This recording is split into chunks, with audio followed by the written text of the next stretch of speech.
Hello, and welcome to the Spartan Sports Report. I'm Dominic Carroll. And I'm Nick Lundberg.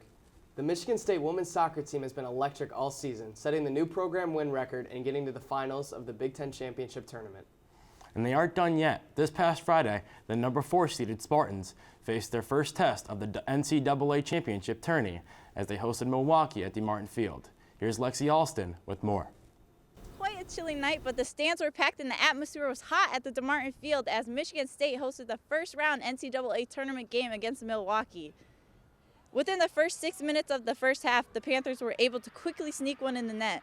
Following the goal, Michigan State pretty much controlled the ball and speed of the game for the remainder of the half. They led with 7 shots on goal to Milwaukee's 1 on goal, but ultimately the first half was just not in their favor and they were unable to find the back of the net.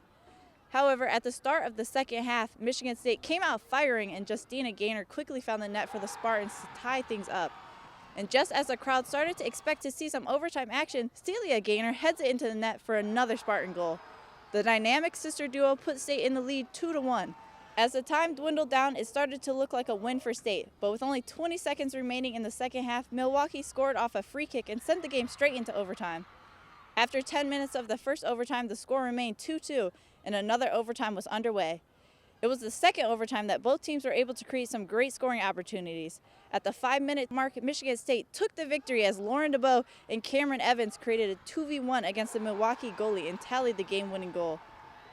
Spartans move on to the second round of the NCAA tournament, where they will face off against the winner of the UTSA versus TCU game. This is Lexi Alston for Spartan Sports Report. Thanks to Lexi for that report. We now know that the Spartans will face number 5 seeded TCU in the next round of the tournament. They play November 18th at 2 p.m. in South Bend, Indiana.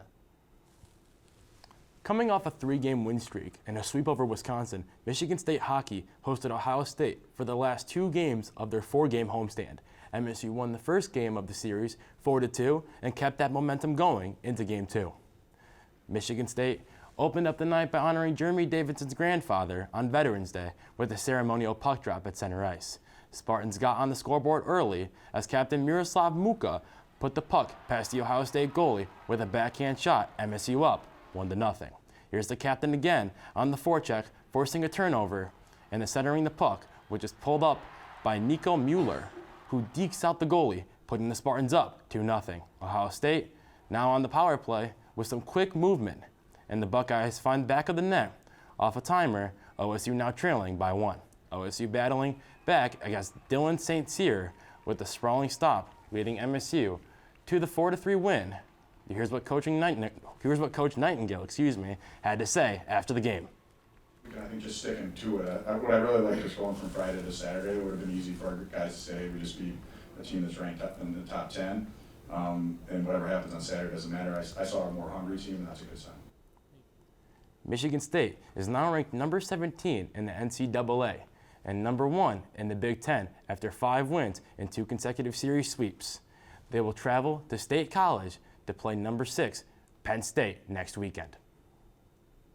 MSU men's hoops took on Gonzaga in the Armed Forces Classic on the USS Abraham Lincoln aircraft carrier last Friday.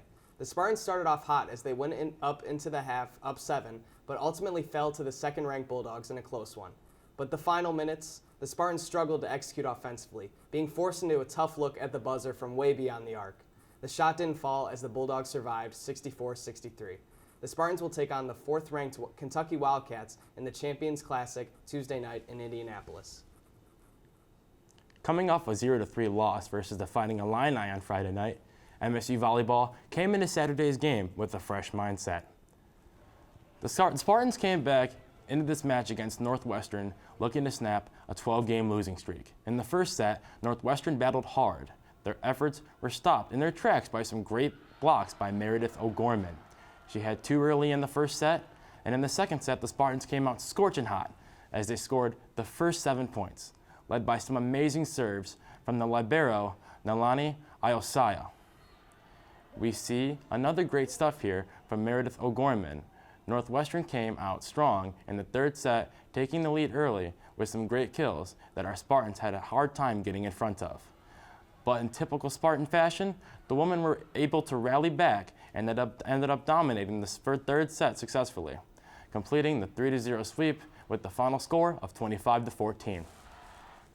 The Spartans rejoiced as they earned their first win in the month of November.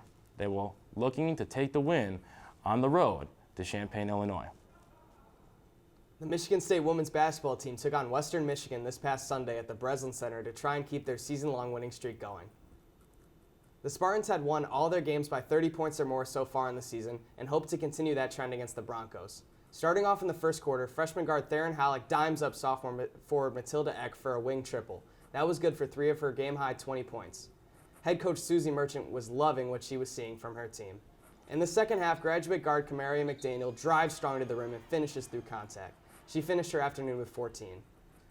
The ball was moving later in the period, though, until sophomore guard Dee Dee Hageman decided to deceive the defense and take one herself from long range. She was playing some string music with that one, and the bench was going crazy. The Spartans continued to move the ball efficiently throughout the rest of the game as the Rock eventually found Dee Dee Hageman again in the corner for another triple. She finished with 19 points on a 5-for-6 clip from Dee. Playing with a big lead, the Spartans decided to get flashy as McDaniel kicks it behind the back to junior guard Gabby Elliott for an easy layup. That was one of McDaniel's 4 assists. Sparty was grooving as MSU rolls past the Broncos by a score of 97-49. The Spartans will take on Oakland Tuesday night for the 4th game of their 5-game homestand to start the season. Spartan football took on Rutgers last Saturday with 3 games left, and the Spartans sitting at 4-5. They need 2 wins in the next 3 games to earn a bowl berth. It was Military Appreciation Day at Spartan Stadium. The Spartans' objective was to secure a 5th win on the season against the Scarlet Knights. We start late in the first quarter with Peyton Thorne delivering the ball to wide open Daniel Barker for the first score of the game. The Spartans went up 7-0. It was the first of 2 touchdowns for Thorne on the day, and he threw for 256 yards. Now to the second quarter, Rutgers strikes back with an 18-yard score from Gavin Wimsatt to Aaron Young to tie things up at 7. The Spartans, however, would answer back with a 2-yard plunge by Jalen Berger. He, along with Jarek Broussard, gave the Spartans their best rushing performance of the season in Big Ten play with 197 yards. The Spartans took a 7-point lead into the half over the fourth quarter. Now, Patton Boots with 48-yarder through the uprights to put the Spartans up 27-13. Patton was challenged by Coach Mel Tucker in practice, and he responded with 2 field goals in the fourth, which provided to be the difference. The final score was 27-21. The Spartans have 2 games left in the season and need 1 win to earn a bowl bid. Up next, they take on Indiana at home, Senior Day, this Saturday. Kickoff is at noon. And that's all we have for our show this week.